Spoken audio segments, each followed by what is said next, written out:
Student welcome back to my channel Samrat academy. Student आज की इस वीडियो में आप लोगों को बताने वाला हूं कि बिना कुछ पढ़े गणित में पास होने का ट्रिक। मेरे प्यारों बच्चों, अगर आपको गणित कुछ नहीं आ रहा है, मैथ में मेरे प्यारों बच्चों अगर आपको कुछ नहीं आ रहा, मैथ के फार्मूले आपको नहीं याद है, न तो आप ट्यूशन उसको हल करना जानते हो, तो मेरे प्यारों बच्चों बिल्कुल सही वीडियो पे आए हो। मेरे प्यारों बच्चों आज की इस वीडियो में आप लोगों को बता दूंगा कि गणित के फार्मूले नहीं मालूम है, ट्यूशन हल करना नहीं आता है, फिर भी आप मैथ के सारे क्वेश्चन करके चले आओगे इस ट्रिक की मदद से। मात्र आप लोगों के ये 3 ट्रिक को जान लेना है मेरे प्यार बच्चों, और टीचर खुश होकर पूरा का पूरा नंबर आप लोगों को देगा, कभी जिंदगी में आप लोगों को फेल नहीं होने देगा। मेरे प्यारे बच्चों आप लोगों को बता रहा हूं, जो भी ट्रिक मैं आप लोगों को बता दूंगा, अगर वो ट्रिक को फॉलो कर लेते हो, उस ट्रिक की मदद से आप किसी भी क्वेश्चन को, चाहे वो 2 नंबर वाले प्रश्न हो, चाहे वो 4 नंबर वाले प्रश्न हो, चाहे आपको 6 नंबर वाले प्रश्न हो, ठीक है, हर प्रकार के प्रश्नों को आप मेरे प्यारे बच्चों हल कर पाओगे। अगर आपको मैथ के फार्मूलेज नहीं मालूम है तब भी, तो आज की इस वीडियो को देखना। आज की इस वीडियो को देखने के बाद गणित में कोई भी लड़का फेल नहीं हो सकता है। मेरे पास मेरे प्यारों जो पेपर भी मैं लेकर आया हूं, आप देख सकते हो, मेरे पास पेपर है 2026 बोर्ड का गणित का पेपर है, आप देख सकते हो मेरे प्यारों, और बोर्ड एग्जाम की कॉपी भी मेरे पास है। मैं खुद इनके सारे प्रश्नों का उत्तर मैं इस बोर्ड एग्जाम की कॉपी पे लिख के दिखाने वाला हूं, बिना फार्मूले के। आपको यकीन मानिए मेरे प्यारों, वीडियो को लास्ट तक अगर आप देख पाओगे तो आपको इतना ज्यादा कॉन्फिडेंस हो जाएगा कि आप गणित के किसी भी क्वेश्चन को आप आसानी से सॉल्व कर पाओगे। तो चलिए हम लोग स्टार्ट करते हैं। स्टार्ट करने से पहले कुछ चीजें मैं आप लोगों को बताना चाहूंगा, बहुत सारी चीजें डिस्कस करना है ताकि आप कंफ्यूज ना हो पाए। सबसे पहले अगर हम बात करें तो यहाँ पे बहुत सारे बच्चे क्लास 10th वाले होंगे, बहुत सारे बच्चे इस वीडियो को क्लास 12th वाले बच्चे देख रहे होंगे। बिल्कुल क्लियर समझ लीजिए मेरे प्यारों से, ताकि कोई भी डाउट आपके दिमाग में न रहे। अब ध्यान दीजिए आप लोग, क्लास 10th वाले बच्चे की अगर हम बात करें तो उसमें जो मैथ का पेपर आता है, तो मैथ का पेपर 70 नंबर का पूछा जाता है। और क्लास 12th की अगर हम बात करें तो उसमें जो मैथ का पेपर आता है मेरे प्यारे बच्चों, वो 100 मार्क्स का होता है, 100 नंबर का होता है। और इसमें क्या होता है मेरे प्यारे बच्चों कि 30 नंबर प्रैक्टिकल के इसमें मिलते हैं, प्रैक्टिकल के नंबर मिलते हैं क्लास 10th वालों में। और यहां पे अगर हम बात करें तो क्लास 12th में कोई प्रैक्टिकल का नंबर नहीं मिलता है, 100 नंबर का पेपर होता है। 100 नंबर में आपको जितना नंबर लाना होगा आपको मिलेगा उतना ही नंबर। तो मैं आपको बता दूं कि क्लास 10th वाले बच्चे, जितने बच्चे वीडियो देख रहे होंगे, मेरे इस ट्रिक की मदद से आप 70 में कम से कम 40 या 45 नंबर ला दोगे। 40 से लेकर 45 नंबर आराम से मेरे प्यारों से इस ट्रिक की मदद से ला दोगे। मैं ये नहीं कर रहा हूं कि आप 70 में 70 नंबर ला दोगे, लेकिन 40 से 45 नंबर तो कंफर्म ही ला दोगे। और जितने बच्चे क्लास 12th में हैं उनको मैं बताऊं 70 से लेकर 75 नंबर, ये मैं नहीं कर रहा हूं कि 80 से लेकर 85 नंबर ला दोगे, नहीं।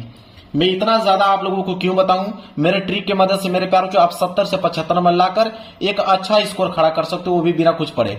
अगर आपको कुछ नहीं आ रहा है मैथ में, अगर आपने 70-75 नंबर ला दिया, बहुत आपने अच्छा स्कोर कर दिया। 70-75 कम नहीं होता मैथ में।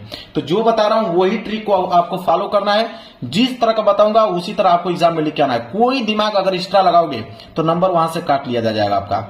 जो स्टेप बताऊंगा उसी तरह आप लोगों को करना होगा।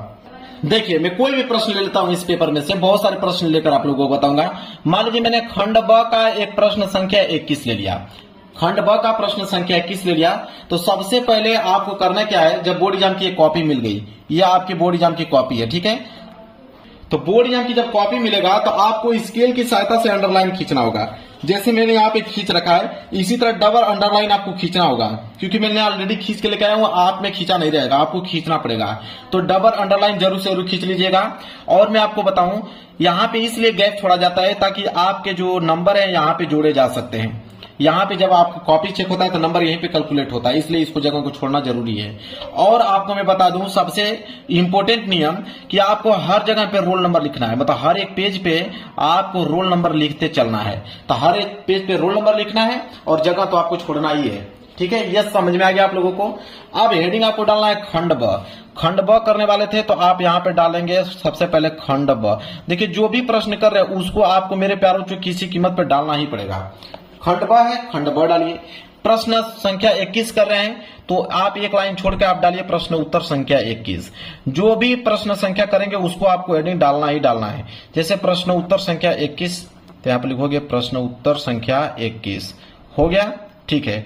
स्केल की सहायता से अंडरलाइन करना है उसके नीचे, तो आप एक स्केल लीजिएगा और इसके नीचे आपको क्या कर देना, अंडरलाइन इस तरह कर देना ताकि दिखने में अच्छा लगे।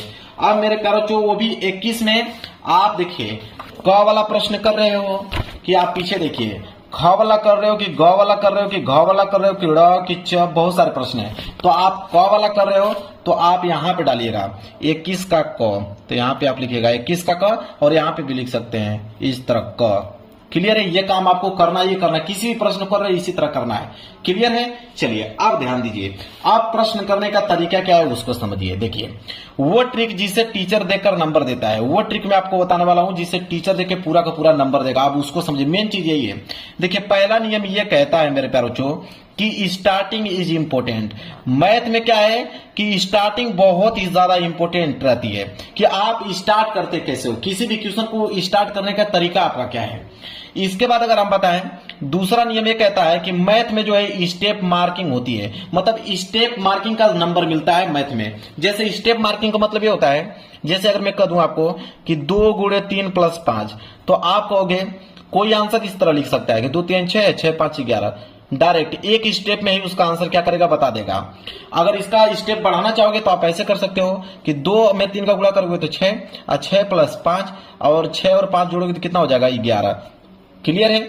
अगर स्टेप और बढ़ाना चाहोगे, मतलब अगर मैं क्वेश्चन आपको दे दूं इस तरह कि 2 गुणे 5 और यहाँ पे भागे 5 और गुणे 3, इस तरह दे दूं, तो बहुत सारे बच्चे करेंगे क्या कि डायरेक्ट आंसर पहले भाग करते हैं, तो यहाँ पे भाग करोगे तो कितना आ जाएगा 1 और गुणा कर दोगे 3 कम 3 3 दूनी के 6, डायरेक्ट 6 लिख दोगे। अब बहुत सारे बच्चे क्या करेंगे, पहले भाग करेंगे, फिर इसका गुणा करेंगे, फिर इसका गुणा करेंगे, मतलब वो कम से कम 2-3 स्टेप में उसको बढ़ाकर ले चलेंगे। तो मैंने यह समझाने का मकसद था कि स्टेप मार्क क्या होता है। तो स्टेप मतलब उसको आप जितना बढ़ा चढ़ाकर स्टेप कर सकते हो, स्टेप मार्किंग पे नंबर मिलता है।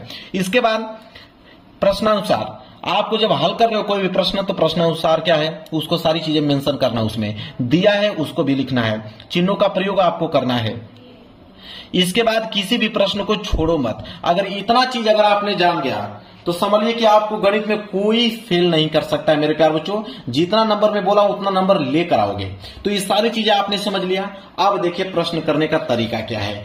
अब हम क्या करेंगे, प्रश्न को हल करेंगे। प्रश्न हमको आ नहीं रहा है, इसको हमें हल करना है। देखिए तरीका क्या है उसका।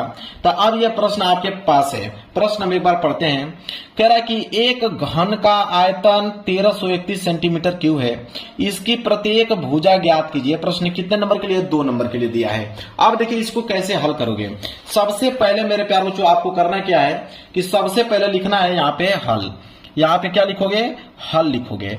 हल में लिखने के बाद सबसे पहली जो हेडिंग होनी चाहिए आपको, वो होना चाहिए दिया है। क्या क्या दिया है उसको लिखना है।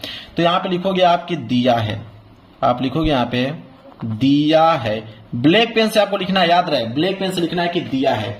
अब क्या दिया है, देखिए कह रहा है कि एक घन का आयतन, मतलब घन का आयतन आपको दे रखा है। तो आप इस तरह लिखोगे कि दिया है, फिर लिखोगे एक नीचे से कि घन का आयतन, घन का आयतन। देखिए प्रश्न आपको नहीं आ रहा, लेकिन कैसे आपको आंसर पूरा का पूरा मिलेगा उसको समझिए। घन का आयतन बराबर कितना, घन का आयतन दिया था 1331, तो आप लिखोगे 1331 सेंटीमीटर क्यूब। तो आप लिखोगे 1331 सेंटीमीटर क्यूब। इस तरह आपने लिख दिया। ये है आपका घन का आयतन, ठीक है, ये दिया हुआ है। अब देखिए अब क्या लिखोगे अगला कि ज्ञात करना है। क्या बोला है कि इसकी प्रत्येक भुजा ज्ञात कीजिए। अब आप लिखो ज्ञात करना है, नीचे लिखोगे ज्ञात करना है। अगली हेडिंग क्या रहेगी, ज्ञात करना है। 2 चीज लिखना है, क्या दिया है और क्या ज्ञात करना है। तो ज्ञात करना है, क्या ज्ञात करना है, तो यहाँ पे प्रत्येक भुजा, यहाँ पे जो ज्ञात करना है वो ज्ञात करना है प्रत्येक भुजा, ठीक है, प्रत्येक भुजा जो है ज्ञात करना है। इस तरह आपको लिख देना है। अब मेरे प्यारों को ध्यान से आप लोग समझिए। अब हम डालेंगे यहाँ पे कि अगली हेडिंग रहेगी हमारी प्रश्नानुसार, मतलब प्रश्न के अनुसार। अगली हेडिंग जो रहेगी वो हो जाएगा प्रश्नानुसार। आप कैसे हल करेंगे उसको देखिए, प्रश्नानुसार। आप प्रश्नानुसार हम लोग लिखेंगे कि घन का आयतन, ये दिया था, लिखेंगे प्रश्नानुसार कि घन का आयतन, लिखेंगे घन का आयतन। तो घन का आयतन बराबर, अब घन का आयतन क्या होता है, ये सारे बच्चों को मालूम है कि भुजा स्क्वायर होता है। घन का आयतन नहीं मालूम रहेगा तो कोई भी फार्मूला गणित का जानते हो, आप जानते हो पाई आर स्क्वायर एस, तो पाई आर स्क्वायर लिख दो। आप जानते हो 2 पाई आर, तो 2 पाई आर लिख दो। आप जानते हो 3/4 पाई आर स्क्वायर एस, तो पाई आर स्क्वायर लिख दो। मतलब इससे जो भी वैल्यू जानते हो वो लिख दो, किसी न किसी की वैल्यू जरूर आपको मिलेगी।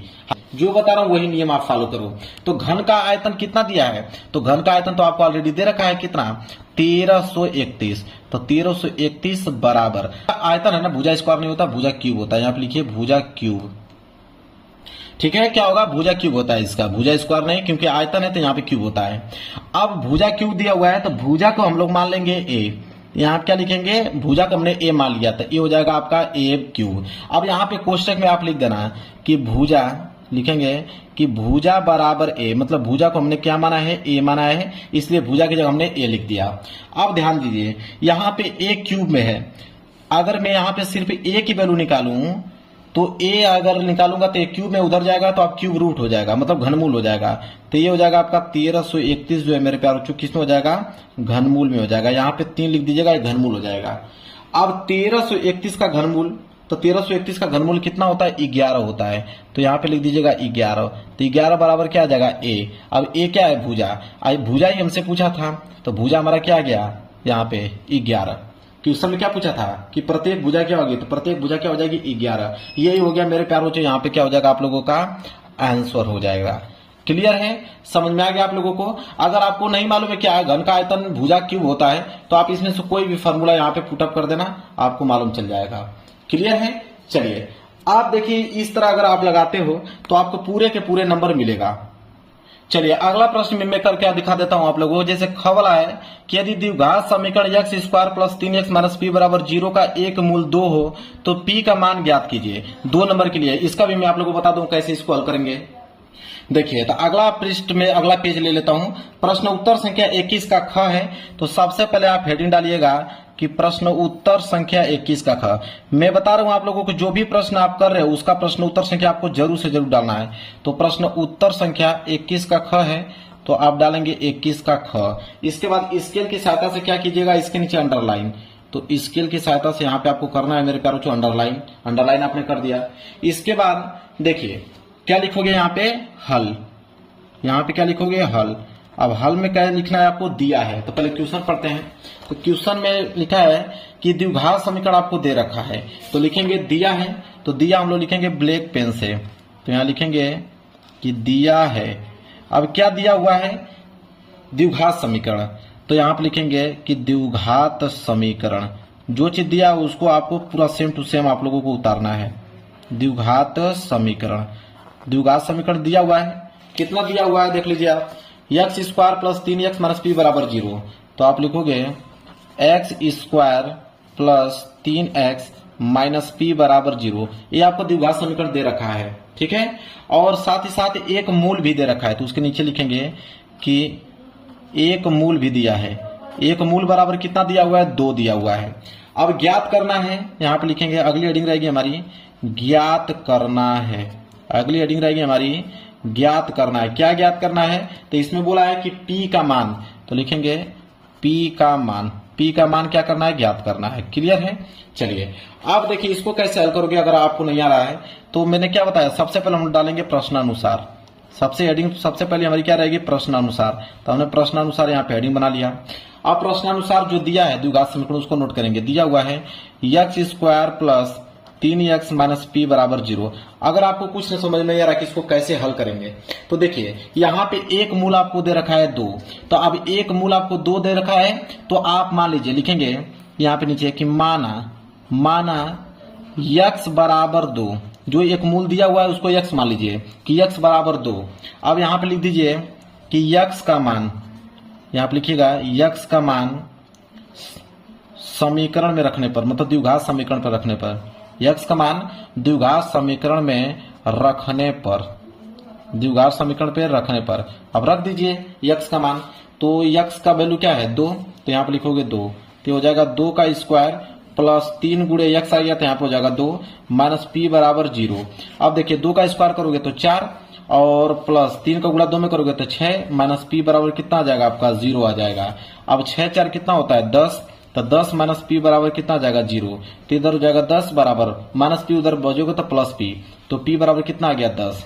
तो पी बराबर 10, चाहे ऐसे लिख सकते हो p बराबर इससे 10। ये हो गया मेरे प्यारे बच्चों आप लोगों का आंसर। क्लियर है। अब एग्जामिनर पूरा का पूरा नंबर आपको दे देगा, एक भी नंबर नहीं काट पाएगा अगर इस तरह आप लिखते हो पूरा सीक्वेंस में। तो समझ में आ गया। तो मेरे प्यारे बच्चों कोई भी प्रश्न अगर कर रहे हो तो आपको इस सीक्वेंस में करोगे तो एक नंबर आप लोगों को काटेगा नहीं, पूरा का पूरा नंबर दे देगा। तो वीडियो पसंद आए तो वीडियो को लाइक कर देना, चैनल पर नए हो तो चैनल को जरूर सब्सक्राइब कर लेना। मिलेंगे एक प्यारे से नेक्स्ट वीडियो में, तब तक के लिए धन्यवाद।